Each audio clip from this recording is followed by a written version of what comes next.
السلام عليكم ورحمة الله وبركاته. أهلا وسهلا بحضراتكم. زي ما اتعودتم حلقتنا فيها كل الأحداث اللي تخص الأهلي، فيلا بينا نبدأها مع بعض. قبل ما نبدأ حط لايك للفيديو واعمل اشتراك في القناة لو لسه مش مشترك علشان يجيلك كل جديد. أخبار الأهلي: حالة من التفاؤل والتركيز الشديد يسيطران على وجوه لاعبي الأهلي قبل مواجهة الزمالك في السوبر الأفريقي، وكولر يكثف محاضرات الفيديو لشرح كل تفصيلة في المنافس قبل اللقاء المرتقب.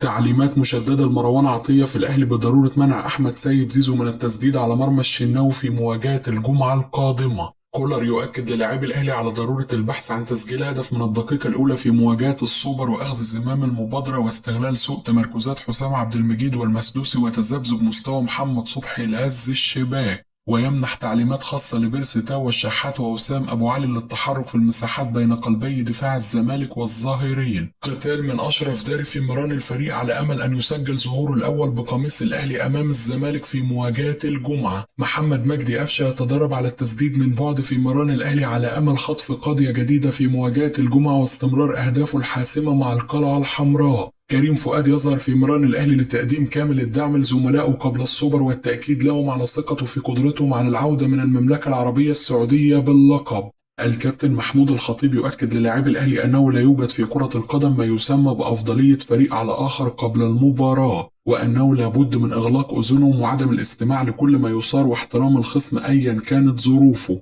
والاستعداد بكامل تركيزهم لخوض مواجهة قوية وشرسة أمام المنافس التقليدي. ويؤكد لهم أنه لابد أن يبتعدون عن العصبية المفرطة والتسرع وأن يسيطر عليهم الهدوء التام لكي يحصلون على ما يريدون من المواجهة، خاصة أن العصبية والتسرع يتسببون في فقدان التركيز في اللقاء. في خبر صار للاعب الأهلي قبل السوبر: بيرسي تاو يعود إلى قائمة منتخب جنوب أفريقيا في التجمع القادم بعد تألقه وظهوره بشكل مميز في مباراتي جورمايا الكيني. بعثة نادي الزمالك تصل إلى المملكة العربية السعودية وجوميز يطالب اللاعبين بضرورة التركيز الشديد والابتعاد تماما عن السوشيال ميديا حتى لا تؤثر على تركيزهم. الكاف يتجاهل تصريحات أحمد سالم المتحدث الرسمي لنادي الزمالك ويعلن بشكل رسمي تعيين معتز الشلماني حكما لمباراة السوبر الأفريقي. محمد الشناوي يحتوي حزن يوسف أيمن الشديد من استبعاده من مباراة السوبر الأفريقي وينصحه بالاجتهاد في التدريبات والتركيز بشكل أكبر لكي يستغل أي فرصة سيحصل عليها في قادم المناسبات لكي يثبت قدمه مع الفريق مثلما فعل ربيع الذي كان في فترة من الفترات بعيد تماما عن الصورة. قنوات MBC مصر تؤكد أن مباراة السوبر الأفريقي سيتم نقلها ب 26 كاميرا مختلفة موزعة على جميع أنحاء الملعب لرصد كل تفصيلة من لحظات وصول الفريقين إلى ملعب اللقاء وحتى انتهاء مراسم التتويج. وتؤكد أنه سيتم بث المباراة بأعلى تقنيات البث المختلفة وبتقنية سينمائية، وأنه سيتم كذلك توفير 4 كاميرات طائرة تكشف كل أنحاء الملعب وجماهير الفريقين واحتفالاتهم. طبيب الزمالك يؤكد أن فرص لحاق دونجا بمواجهة الأهلي في السوبر الأفريقي كبيرة وأنه لا يعاني من إصابات قوية. وليد صلاح الدين يؤكد أنه لو دخل الزمالك مباراة الجمعة أمام الأهلي بنفس الأخطاء الدفاعية التي ارتكبها في مباراة الشرطة الكيني قد يخسر بأكثر من 3 أهداف في المواجهة المرتقبة. محمد عبد الجليل نجم الأهلي السابق يتوقع فوز الأهلي بثلاثية نظيفة على الزمالك في مواجهة الجمعة. الشناوي وعمرو السولية يحاولون شحن زملائهم قبل السوبر الأفريقي لتقديم مباراة كبيرة وتحقيق لقب البطولة التي خسرها الفريق في الموسم الماضي. ممدوح عباس رئيس نادي الزمالك السابق ينتقد تصريحات أحمد سالم المتحدث الرسمي للزمالك عن حكم مواجهة السوبر ويؤكد أنه من الأفضل تركيز اللاعبين في الملعب فقط وعدم الاهتمام بالحكم، وأنه لابد أن تخرج هذه المباراة في الإطار الرياضي فقط لأنها مباراة كرة قدم في النهاية، وأنه لابد أن يتذكر الجميع أننا نلعب خارج أرضنا وفي دولة أخرى. ويؤكد أنه قرر رصد مكافأة مالية كبيرة للاعبي الزمالك بخلاف المكافأة التي سيحصلون عليها من النادي لتحفيزهم للفوز بهذا اللقب. اتحاد الكرة يحدد 4 أكتوبر المقبل موعدا لمباراة القمة بين الأهلي والزمالك في الكرة النسائية. الزمالك يتلقى إخطار من الفيفا بوجود شكوى ضد النادي من ياسر حمد لاعب الفريق السابق بسبب مستحقاته المتأخرة تمهيدا لتغريم النادي مجددا. حالة تعاطف كبيرة من جماهير الزمالك مع شريف إكرامي بعد تويتة أحمد بلال ضده والذي حاول فيها مهاجم الأهلي السابق التقليل من حارس بيراميدز والتلقيح عليه بكلام مثير، وذلك بسبب قيام حارس بيراميدز بانتقاد تصريحاته ضد الزمالك في الساعات الماضية واتهامه بالبحث عن الترند والعمل في البرامج فقط. الكاف يعين الجنوب أفريقي توم أبو جينج الحكم لمواجهة مصر وموريتانيا في التصفيات المؤهلة لأمم أفريقيا والتي ستقام في منتصف أكتوبر القادم.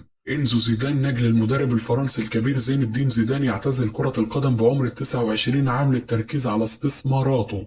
الاتحاد اللبناني لكرة القدم يعلن تأجيل جميع مباريات البطولات المحلية بسبب الأوضاع الأمنية والحرب الدائرة بين الصهاينة وحزب الله. باريس سان جيرمان يحاول تجديد عقد حكيمي للحفاظ على اللاعب من إغراءات كبار أوروبا. ضياء السيد: الزمالك يقدم أداء متوازن مع جوميز بما يملك المدرب من أدوات متاحة، وفي بعض الأوقات يلجأ لتغيير مراكز بعض اللاعبين لسد ثغرات فنية مثل نقل شحاتة إلى الظهير الأيمن أو عمر جابر إلى الظهير الأيسر. الاستقرار الفني عامل مهم، وكولر مع الأهلي منذ موسمين ونصف ولديه عدد كافي من اللاعبين المميزين وكذلك قائمة متكاملة. الصفقات الجديدة ليست جاهزة بعد للمشاركة في المباريات مثل أشرف داري الذي لم يشارك في أي مباراة حتى الآن، وكذلك صفقات الزمالك التي وصلت في وقت متأخر، وربما يحيى عطية الله فقط الذي حصل على وقت كافي مع الأهلي، مباراة ودية ومباراتين رسميتين، لذا هو فقط الجاهز لبدء السوبر الأفريقي. السوبر الأفريقي بطولة قارية كبيرة من مباراة واحدة، وكل مدرب سواء كولر أو جوميز لديه أسلوب خاص في تحفيز اللاعبين،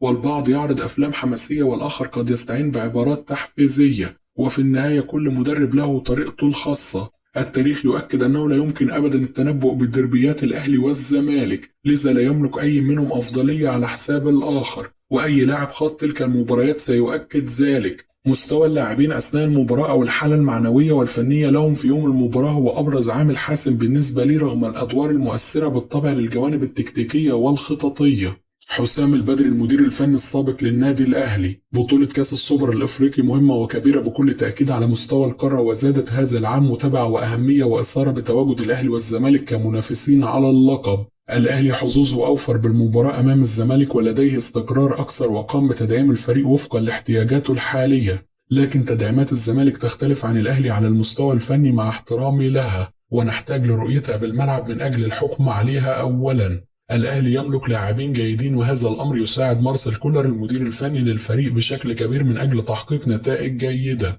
وأعتقد مباراة السوبر الأفريقي سيكون لها تأثير كبير على ارتباط وقناعات جماهير الفريقين بالثنائي مارسيل كولر وجوزيه جوميز المدير الفني لنادي الزمالك. هاني رمزي رئيس لجنة السكاوتينج بالنادي الأهلي: لست مؤيد للموجة التي تقول أن الأهلي هو الأقرب للفوز بلقب السوبر رغم حالة الاستقرار الإداري والفني في الفريق الأحمر. هناك معطيات تقول أن الفريق الأحمر أقرب، لكن داخل المباراة كل الأمور ستكون مختلفة، والأكثر تركيزا وهدوءا وسيطرة على مجريات المباراة هو الذي سيحقق الفوز. ما يتردد عن أن اللقاء محسوم لطرف معين غير صحيح، والأمر يتوقف على مدى جاهزية اللاعبين في يوم المباراة. لا يوجد في الأهلي أساسي وبديل ولا بد من احترام الخصم، وهو الأمر المتواجد لدى الناديين، وبالتأكيد المباراة صعبة لأن الفائز سيتوج ببطولة قارية. بالتأكيد التصريحات التي تقول أن الأهلي هو الأقرب للفوز سوف يتم أخذها بعين الاعتبار في نادي الزمالك من أجل تحفيز اللاعبين، وهذه الأمور تحدث في كل الدوريات بالعالم، وسبق وصادفت ذلك في فترة احترافي بألمانيا، وهي عوامل مؤثرة للتحفيز والتحدي، ولكن الأمر يتوقف على حالة كل لاعب وجاهزيته يوم المباراة. أتمنى أن يقدم الأهلي مستوى مميز وأن يتوج باللقب الإفريقي لمنح الفريق دوافع كبيرة في موسم صعب، خصوصا مع كثرة التحديات والمشاركات في العديد من البطولات الكبرى مثل الانتركونتيننتال وكأس العالم للأندية، ودور المجموعات في دوري أبطال أفريقيا الذي أصبح يضم أندية كبيرة ومميزة. والبطولة لن تكون سهلة مطلقا في النسخة الحالية، وجماهير الأهلي تطالب بحصد كل الألقاب. أعتقد لن يكون هناك مفاجآت في التشكيل، والأمور كانت واضحة في مواجهة جورمايا الكيني، ومن الوارد دخول أشرف داري ومشاركته لن تكون مفاجأة. لا أريد المقارنة بينه وبين محمد عبد المنعم مطلقا،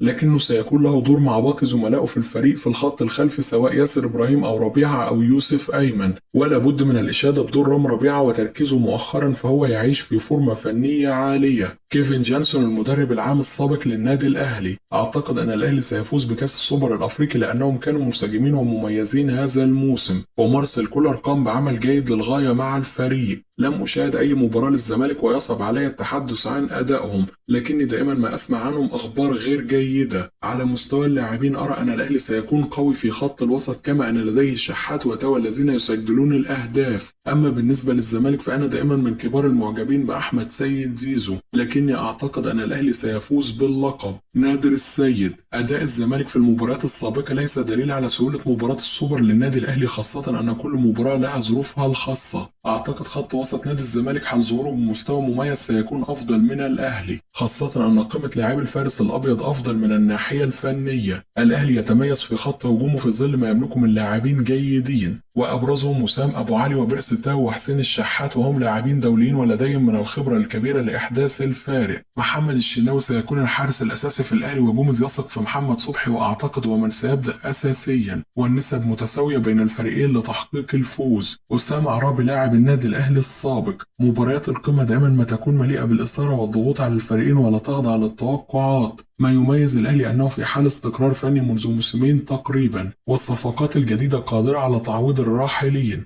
التشكيل بالنسبة للنادي الأهلي ثابت في الفترة الأخيرة، وتشكيل مباراة جورمايا الكيني في دوري الأبطال هو الأقرب، ومن الصعب أن يشارك كل الصفقات الجديدة في المواجهة. الزمالك داخل الملعب سيكون شرس بكل تأكيد، وفي حال مشاركة الشحات بجانب دونجا سيصعب المهمة على الأهلي، لكن نسبة فوز الأهلي 70%. كده تكون انتهت أخبارنا، وأشوفكم على خير في حلقة جديدة.